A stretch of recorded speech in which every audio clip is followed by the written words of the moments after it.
We are living in strange times. There is no other way to describe it. From the normalization of evil in entertainment to the increasing mockery of sacred things, it's becoming harder to tell satire from seriousness. And recently, I came across one of the strangest things I have ever witnessed in the form of an advert. It was a KFC commercial titled, "Believe Part 2, All Hail Gravy." But before we even talk about Part 2, it's important to understand what came before it. In Part 1 of this campaign, released in June 2024, the scene is set in a dystopian city filled with tension and unease. Now, due to copyright reasons, we will not show the full video, but we will share still images and walk through the sequence of events to help you understand the depth of what we're talking about. Instead, I'll show you various images from the advert. People wander through the streets in a trance-like state, drawn by an invisible force to a central point. They aren't wearing ceremonial robes, but their behavior mimics that of a unified crowd, moving rhythmically, almost in worship. The camera reveals the object of their devotion, a KFC chicken placed high upon a platform. The people move in synchronized patterns, as if hypnotized by the idea of the chicken itself. Some raise their hands, others stare in awe. It creates a sense of communal reverence, not toward a higher power, but toward fried chicken. The slogan at the end simply says, "Believe in chicken." What began as an exaggerated ad campaign has now taken on a tone of surreal, ritualistic devotion. It's not just about food. It's about replacing belief in God with belief in something as trivial as fast food. And this strange first part sets the stage perfectly for the even darker and more disturbing Part 2. What began as symbolic worship escalates into what looks like full-blown ritual immersion. The ad begins with a man walking through what seems to be an enchanted forest. It's misty, it's eerie, and the tone is surreal from the start. He encounters a chicken which guides him toward a group of mysterious individuals, hooded figures reminiscent of a cult. They are carrying a large golden egg, walking solemnly and silently. The tone quickly shifts from quirky to something far more ritualistic. The group makes their way to a lake, not a regular lake, but a lake filled with KFC gravy. Yes, literal gravy. They dip the golden egg into the gravy, and then the man is led forward. What happens next is hard to ignore. He is slowly and ceremonially immersed in the gravy, completely submerged and baptized in it. As he rises out of the gravy, he is transformed. No longer a man, but a piece of fried chicken. It ends with the phrase, "Believe in chicken."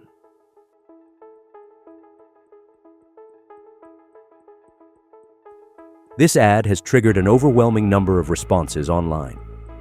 As of the time of this sermon, the UK's Advertising Standards Authority, ASA, has received nearly 600 complaints.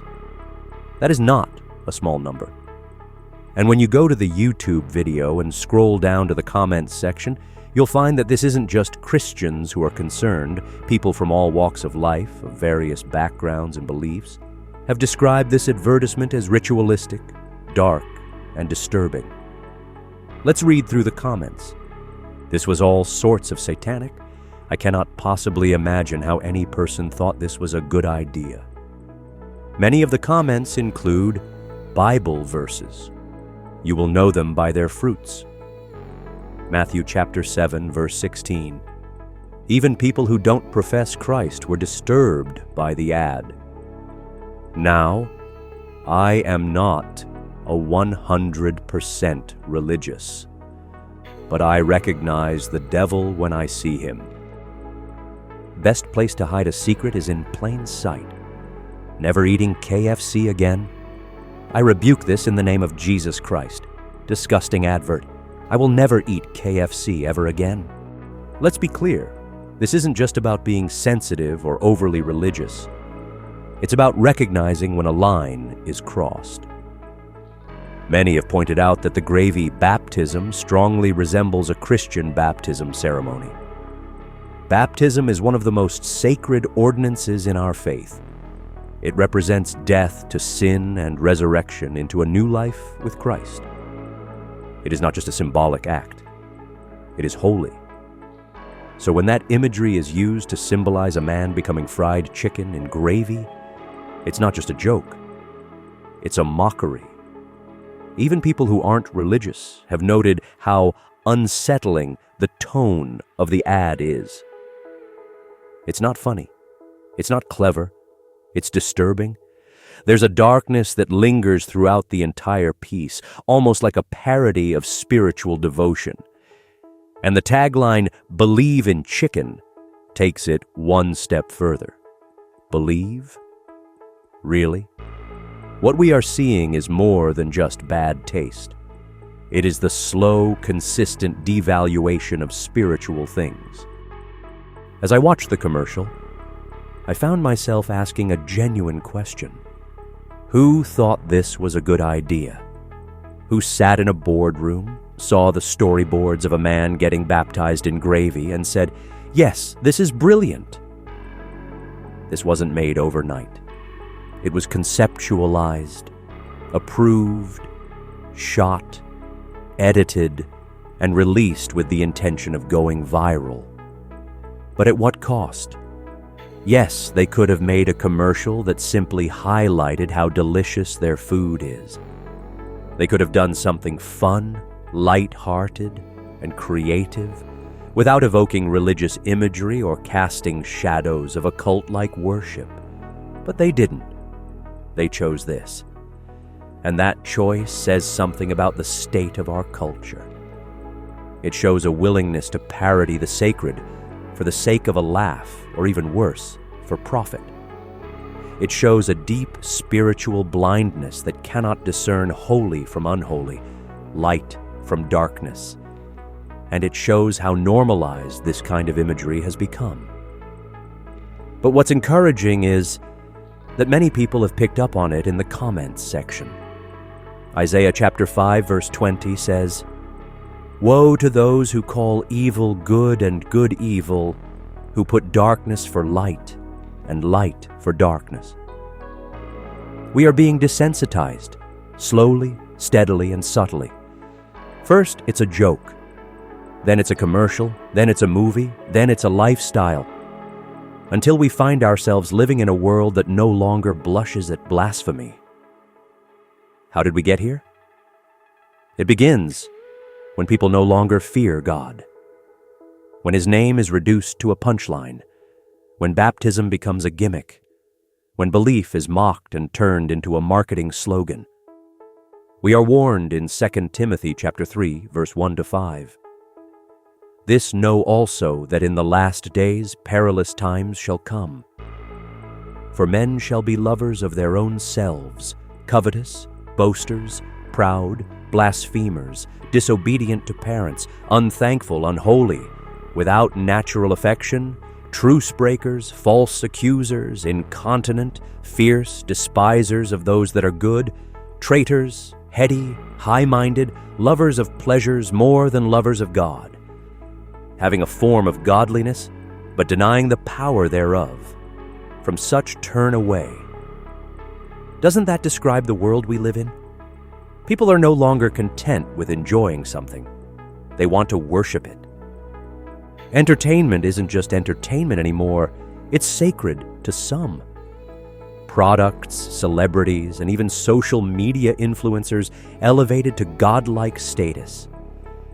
And if they're not worshiping God, they will find something else to worship.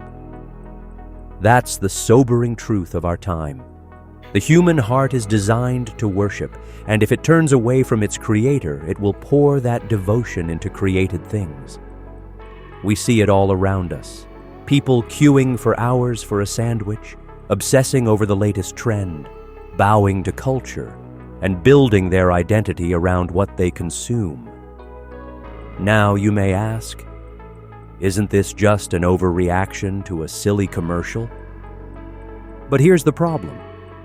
When Christians stop reacting, when we stay silent, when we laugh along with the world and call it harmless, we participate in the slow erosion of reverence. What starts off as a joke slowly becomes normalized, and before long, the line between holy and unholy disappears. Ephesians chapter 5, verse 11 tells us, "Have nothing to do with the fruitless deeds of darkness, but rather expose them." This is one of those moments where we need to expose it, not to shame, but to awaken, not to cancel, but to caution, not to hate, but to highlight how far we've gone from the truth.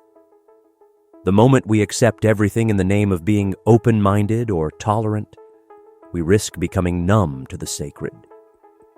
We cannot be passive anymore. We must be discerning. We must be bold.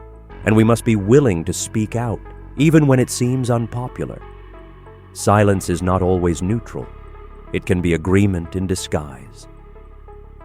And in a world drowning in deception, your voice might be the one thing that helps someone else see the truth.